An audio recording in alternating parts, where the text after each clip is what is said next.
नमस्कार, मैं हूं अपराजिता सिंह। पीयू पटना में आपका स्वागत है। आज 28 जून दिन शनिवार। आइए खबरों की ओर बढ़ने से पहले डालते एक नजर आज की सुर्खियों पर।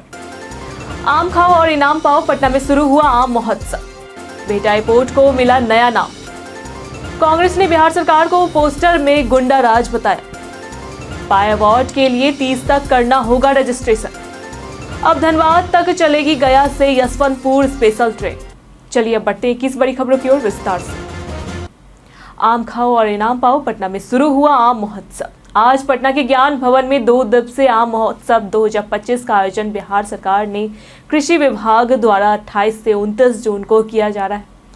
इस महोत्सव का उद्देश्य आम की विभिन्न प्रजातियां का प्रचार प्रसार और किसानों को प्रोत्साहन देना है। महोत्सव में बिहार की प्रमुख आम किस्मों की प्रदर्शनी, बच्चों के लिए आम खाओ इनाम पाओ और चित्रकला प्रतियोगिताएं, साथ ही आम नक्काशी प्रतियोगिता आयोजित की गई है। किसानों के लिए 7 श्रेणियों में प्रतियोगिताएं और संरक्षित आम उत्पादों की प्रदर्शनी भी है। विजेताओं को नकद पुरस्कार और प्रशंसा पत्र दिए जाएंगे। प्रवेश निःशुल्क है। बेटा एयरपोर्ट को मिला नया नाम। पटना से सटे बेटा में बन रहा इंटरनेशनल एयरपोर्ट अब अंतिम चरण में है और इसका नामकरण स्वामी सहजानंद सरस्वती के नाम पर किया जाएगा। डिप्टी सीएम सम्राट चौधरी और जल संसाधन मंत्री विजय चौधरी ने सीताराम आश्रम में आयोजित पुण्यतिथि समारोह में यह घोषणा की। कार्यक्रम में अमेरिका के आए अतिथियों ने भी भाग लिया। स्वामी सहजानंद स्वतंत्रता संग्राम के अग्रणी और किसान आंदोलन के संस्थापक थे। हालांकि एयरपोर्ट का निर्माण कार्य जारी है और कुछ ही महीनों में उद्घाटन संभावित है। किसान सहमति से भूमि दे चुके हैं। कांग्रेस ने बिहार सरकार को पोस्टर में गुंडा राज बताया। बीते 27 जून को पटना के प्रमुख चौराहों पर कांग्रेस ने एनडीए सरकार के खिलाफ पोस्टर लगाए, जिनमें बिहार में गुंडा राज लिखा गया। पोस्टरों में एडीजी के सामने गोलीबारी, मंत्री अशोक चौधरी के घर के बाहर फायरिंग, मनेर और मुजफ्फरपुर में दुष्कर्म जैसी घटनाओं का जिक्र है। कांग्रेस ने एनडीए को अपराध और कुशासन से जोड़ते हुए सोशल मीडिया पर भी निशाना साधा। भाजपा प्रवक्ता अरविंद सिंह ने इसे लालू राज की याद दिलाने वाला प्रचार बताया और कानून व्यवस्था को बेहतर बताया। इंस्पायर अवार्ड के लिए 30 तक करना होगा रजिस्ट्रेशन। पटना जिले के सरकारी स्कूलों में पढ़ने वाले कक्षा 6 से 12वीं के विद्यार्थियों के लिए इंस्पायर अवार्ड 2025 हेतु 30 जून तक रजिस्ट्रेशन किया जाएगा। विद्यालय प्रधानों को 1 या 2 नोडल शिक्षक नामित करने का निर्देश दिया गया है। 5 जुलाई तक स्कूल स्तर पर आइडिया प्रतियोगिता कर नवाचार विचार लिए जाएंगे। प्रत्येक कक्षा से 1 नवाचार विचार का चयन 10 जुलाई तक होगा। चयनित आइडिया को 5 जुलाई से 30 सितंबर तक EMIS पोर्टल पर अपलोड करना होगा। तकनीकी सहायता के लिए प्रखंड स्तर पर डाटा एंट्री ऑपरेटरों की टीम बनाई जाएगी। अब धनबाद तक चलेगी गया से यशवंतपुर स्पेशल ट्रेन। भारतीय रेलवे ने यात्रियों की सुविधा के लिए गया से यशवंतपुर स्पेशल ट्रेन का परिचालन 28 जून से 26 जुलाई तक धनबाद जंक्शन तक बढ़ा दिया है। यह ट्रेन हर सोमवार धनबाद तक जाएगी। साथ ही श्रावणी मेला के दौरान 11 जुलाई से 9 अगस्त तक पटना और आसनसोल के बीच नई स्पेशल ट्रेन चलाई जाएगी, जो सप्ताह में 5 दिन चलेगी। यह ट्रेन मोकामा से झाझा जसीडीह मार्ग से होकर गुजरेगी और कई स्टेशनों पर रुकेगी। दोनों ट्रेनों में 20 अनारक्षित कोच होंगे, जिससे श्रद्धालुओं और यात्रियों को बेहतर सुविधा मिलेगी। बीपीएससी अभ्यर्थियों के लिए खुशखबरी, अब 1298 पदों पर होगी भर्ती।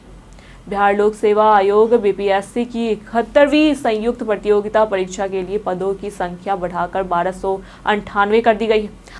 आयोग ने विज्ञापन में संशोधन करते हुए 34 नए पद जोड़े हैं, जिनमें अनुमंडल, पिछड़ा व अति पिछड़ा वर्ग कल्याण पदाधिकारी, सहायक निदेशक और अन्य शामिल हैं। पहले पदों की संख्या 1250 थी, जिसे बाद में 1264 किया गया था। आवेदन की अंतिम तिथि 30 जून है और प्रारंभिक परीक्षा 30 अगस्त को प्रस्तावित है।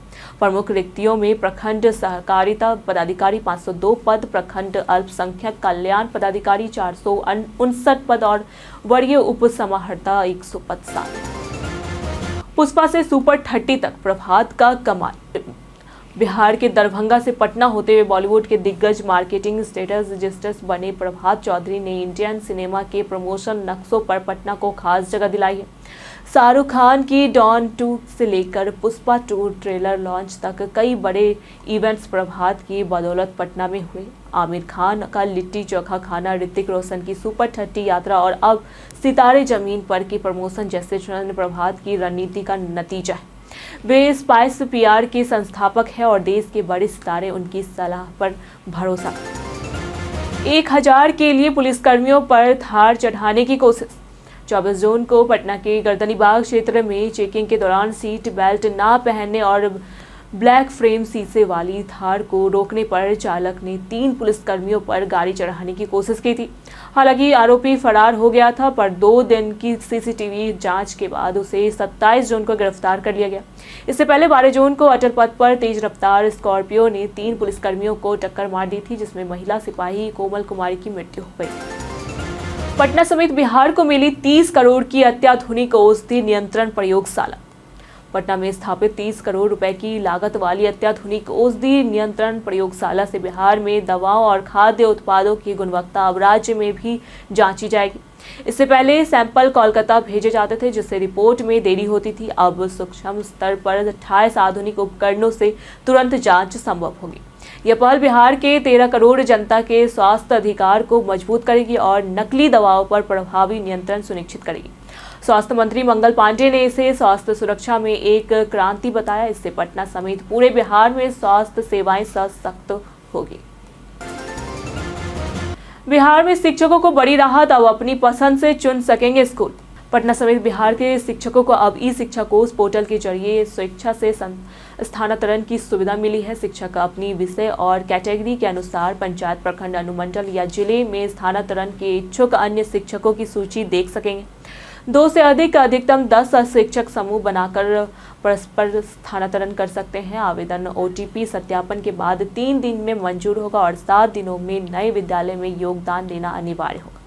यह व्यवस्था शिक्षकों को सहूलियत और शिक्षा विभाग को रिक्त पद भरने में मदद करेगी। पटना इस्कॉन से निकली भगवान जगन्नाथ की रथ यात्रा। बीते दिन पटना इस्कॉन मंदिर से भगवान जगन्नाथ की रथ यात्रा दोपहर 2 बजे निकाली गई।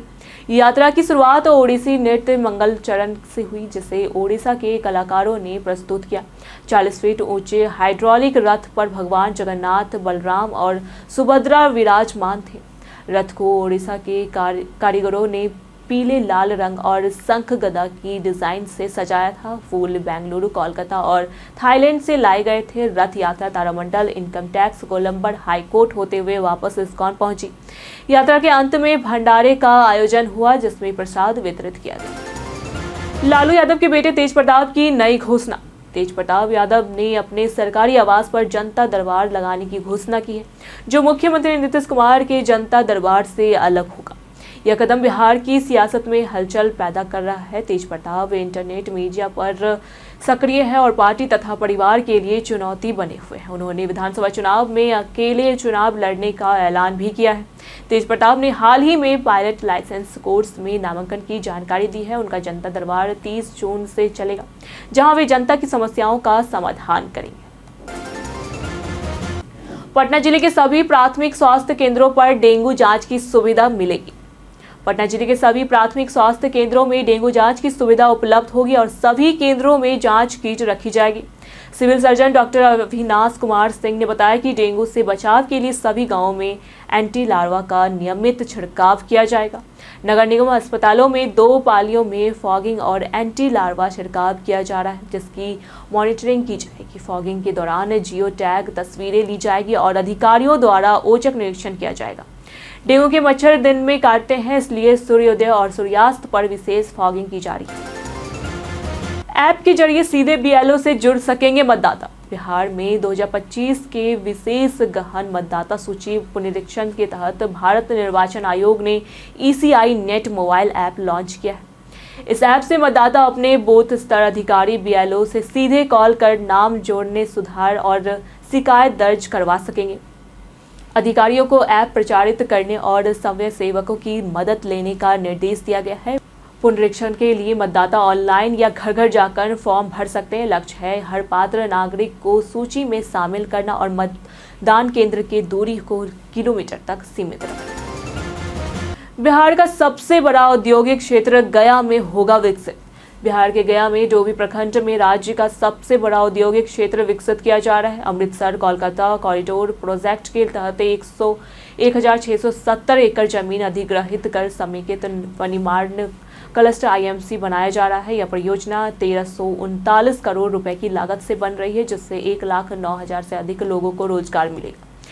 यहाँ agro, readymade garment, auto parts, handloom आदि उद्योग विकसित होंगे। 16,524 करोड़ रुपए के निवेश की संभावना है और पलंग एवं प्ले सुविधाएं उपलब्ध कराई जाएगी। जनवरी से अब तक 36 ट्रैम कांड में 41 गिरफ्तार। पटना में भ्रष्टाचार के खिलाफ निगरानी अन्वेषण ब्यूरो ने इस वर्ष अब तक 36 ट्रैम कांड दर्ज कर 41 घुसखोरों को गिरफ्तार किया है। सबसे अधिक राजस्वकर्मी और पुलिस सब इंस्पेक्टर शामिल हैं। 26 जून तक 14 घुसखोर रंगे हाथ पकड़े गए थे। सबसे कम घूस राशि 3400 रुपए थी। ब्यूरो की 24 घंटे सक्रिय टीम हर दिन राज्य के अलग अलग हिस्सों में कार्रवाई करती है। 2025 में अब तक 15 लाख रुपए से अधिक की रकम बरामद हुई है। इस अवधि में आय से अधिक संपत्ति मामले में 12 आरोपियों को सजा मिली। पटना में पहली बारिश में बह गई 78 लाख की सड़क।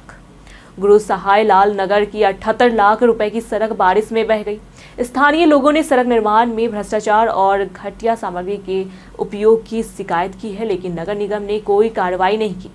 संवेदक ने सड़क का लेवल ऊंचा कर दिया है, जिससे वर्षा का पानी घरों में घुस रहा है। 1150 फीट लंबी सड़क में गड्ढे हो गए और पैदल चलना मुश्किल हो गया है। वार्ड पार्षद बबीता कुमारी सहित स्थानीय निवासियों ने गुणवत्ता जांच और जिम्मेदारों पर कार्रवाई की मांग की। वक्फ कानून के विरोध में आयोजित जनसभा को मिला वीआईपी का साथ। बीते दिन पटना के गांधी मैदान में वक्फ कानून के खिलाफ होने वाली जनसभा को विकासशील इंसान पार्टी वीआईपी ने समर्थन देने की घोषणा की।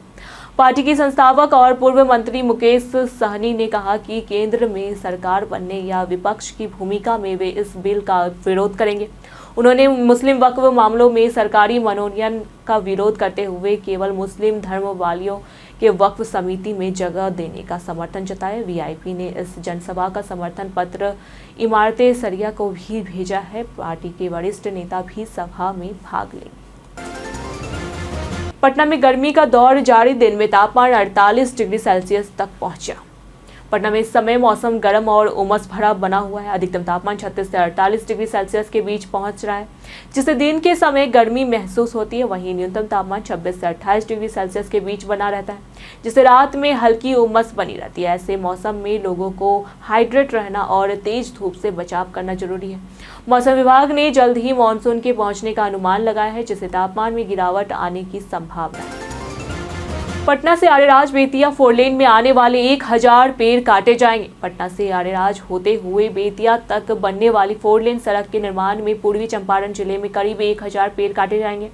एनएचएआई ने वन प्रमंडल से इसकी अनुमति मांगी है और जांच के लिए कमेटी गठित की गई है।